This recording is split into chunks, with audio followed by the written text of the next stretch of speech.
There are a lot of emulation devices and handhelds on the market. This is a newer one from Kinhank, and this is a handheld game console. And this is model K36. The link is below where you can find out more information about this. I've covered some of these emulation devices on my channel. I haven't done a handheld in a while. I was curious, and Kinhank sent this to me just to take a look at it. I'm not here to tell you the issues with this. It has a bunch of games on it, and it emulates many different consoles and classic computers and handhelds. And so here it is. It comes in 3 different colors, and just wanted to kind of show this and tell you that this is what it can do. This is the device. This is kind of what you get when you get one of these. Comes with a USB 2.0, where it also comes with a 64 gigabyte micro SD card where you can plug into computer, add, delete ROMs, and it comes with protective screen. Nice looking screen. On the box it says a 640 by 480 IPS and rechargeable lithium battery, and it lasts about 3 to 5 hours from what the box says. I didn't test that, but just wanted to go and talk to you about this. I do believe this is based on the Rockchip RK36, and there's a lot of these devices on the market, and there's just a lot of people out there. They just want a handheld to play lots of things. This might be a consideration. This is, I think, average price around the $80 range. This is on sale currently at the time of this video. Again, just wanted to show kind of what these are capable of. This is what this device has on it emulator wise, and it does have various amounts of games.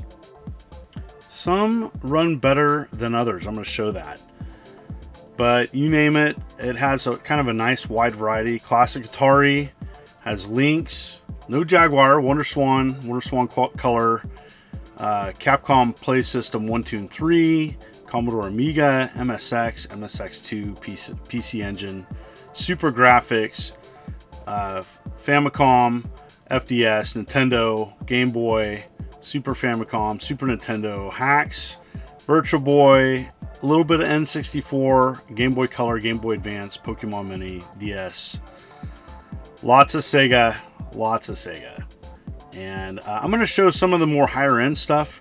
The older stuff is going to run a lot better than the newer, more complicated consoles. So I'm going to show that later. This device comes in 3 distinct colors. Warm gray, kind of a nice color to it. I wish I had red buttons, but that's all right. And then you have black. And then for many people growing up, that purple. Like, to me, the purple one stands out and it reminds me of Game Boy Color. Here we go. So here's Guardians of the Hood, fairly obscure arcade game. It's running okay. There's some audio stutters, some with some of the more advanced arcade games, and so your mileage is going to vary on how it's going to run. But if you want to check out some obscure games, this might be an option. Well, then you have Capcom Play System 3. This seems to be running pretty good. So for fighting games, again, you have to deal with the built-in control setup. And for some people, that may not be an option. But nice Commodore Amiga selection. Here's some of the menu. And people are going to ask, hey, does it have this particular game? I'm really not going to answer all of those. It has thousands of games on it. So here's Badlands, which is fairly obscure arcade port. I wish this was on more consoles because it's a fun game, especially if you're a fan of the Sprint series. It kind of has that post-apocalyptic vibe to it. Like it. MSX2. Never played Rastan Saga on the MSX2. As you know, I'm here in the States, so MSX2 is fairly obscure and rare and hard to get. But yeah, it seems to be running all these classic consoles fine. I think when you get into like 32-bit and above, that's when it kind of struggles. For people familiar with this Rockchip setup, you're going to know this. But for people that aren't, when you get up to like N64, it has about 25 or so games on this. Some games run great, some don't. N64 is a pretty challenging system to emulate, and so we're just not fully there yet with some of these cheaper chip setups. But I wanted to show Robotron 64, which is one of my favorite games on this classic console, and stuff like this, it runs great.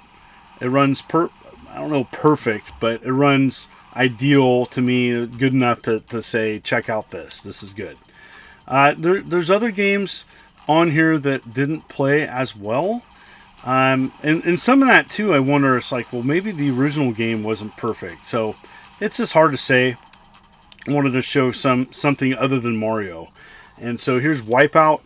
And Wipeout seems to be running okay. There was some audio stutter though. So just a heads up, you are going to see that on some of these more modern consoles. And so, you know, this is a fairly difficult console to emulate and see that. I don't know if that's just part of the emulator or something else. But yeah, it doesn't run great. But, you know, if you want to check it out, here it is. I'm just showing it running with built-in default frame rate. You can go in the emulators and adjust everything as well. I'm not going to show that in this video. So yeah, it has ATOMISWAVE, and so you have this, and so for some people you might be interested to see how does this run on it. It runs pretty good. I have to say, I don't know if this is the most ideal setup for fighting games. I know a lot of people prefer like an arcade stick, but there is a lot of fighting games on here. And for a handheld on the go, maybe you just want to check out how does something play. This is a good device for that. If you're curious about, you know, if you're wanting to get a rare game that's super expensive, that's out of print, you can see it running and use this device as a reference point. And so I know there's a lot of people interested in seeing what does this do, what is it capable of, and I'm showing it as best I can. Here's Knuckles Chaotix. 32X library seems to be fully represented and seems to be running great. So all this older stuff is going to be fine. And a lot of obscure stuff. So things are so expensive to collect. And, you know, we have, what, 90% of physical library is out of print. There's no way to get a majority of these games, even if you wanted to. Now, some games are still available. Many games aren't. So that's frustrating for a lot of people that just want to check out a game. This might be an option for that.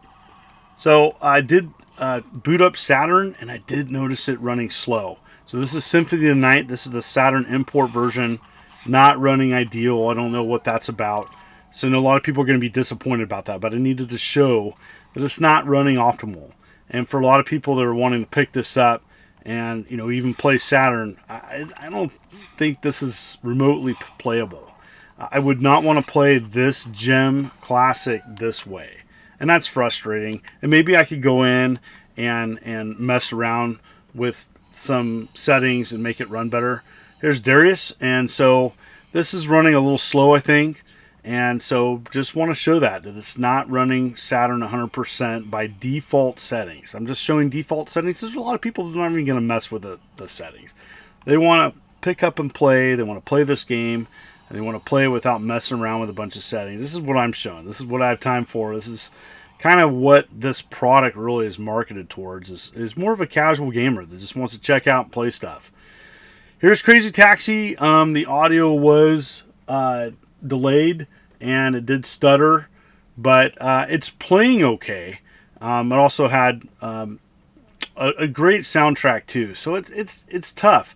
Do I recommend it to play Dreamcast games? Probably not. It does run them, but not 100%. As you can see, the audio was stuttering. But for PlayStation stuff, no problem. PlayStation stuff, PlayStation Below runs great. Here's Crash Bandicoot 3 Warped. So you can add and delete ROMs. So you can add additional games. Again, games that aren't included with this device may vary in how they run. I didn't try any of that, but another way, maybe you want to check out a homebrew game or something. Well, we have a lot of emulators here. Might be a way to go. PlayStation Portable. This ran pretty good. There was some delay and stutter at the beginning when it was loading. once the game was fully loaded, it seemed to be running pretty good. Gotta love Tekken, and Tekken Dark Resurrection. You know, as time goes on, more and more people are going to be growing up with more modern consoles and handhelds, and so they're going to expect these games to be represented. And it's nice to see that emulation has progressed and where these games can be played better than they ever have been, but we're not fully there yet. And so mileage is going to vary depending on the console. So stuff like the Super Nintendo 16-bit era, no problem, runs great, sounds pretty good. The speakers on this device are okay. They sound a little tinny, but with a headphone jack you can resolve that. So have a nice standard headphone jack where you can plug in and enjoy using some headphones, and I think it's a much more enjoyable experience. And this really is set up for one-player games, so it's not really set up for multiplayer games at all. So just know that this doesn't have Wi-Fi connectivity, and it's really set up for one-player games. So for some people that's going to be a disappointing aspect, but for many people you're just playing solo, so that's alright. Here's Virtual Boy. This is Space Invaders, a very rare game, one that we didn't get here in the States, and so here it is. And playing on this device fine. With that dual analog stick setup, you know, for modern platforms, yes, it can play them, but not 100%. It's much more ideal for that, you know, old school up to about 32-bit, minus Saturn. Saturn to me didn't seem like it was running 100%. So I know some people are going to be disappointed with that, but I wanted to show that. But stuff like this is Super Grafx, Ghouls and Ghosts, and, you know, timeless classic, one of my favorite games of all time. Had to show it. Playing great. Game Boy Advance, no problem. Plays this. This is an F-Zero game. And for some people, hey, you know, this is running it. This is running it fine. And want to show that because I know a lot of people are big fans of that era. Contra for DS was running great as well, and wanted to just express that. Though with a single screen, you're going to have both screens represented on one screen, so some people may be distracted by that. In short, this is what this is capable of.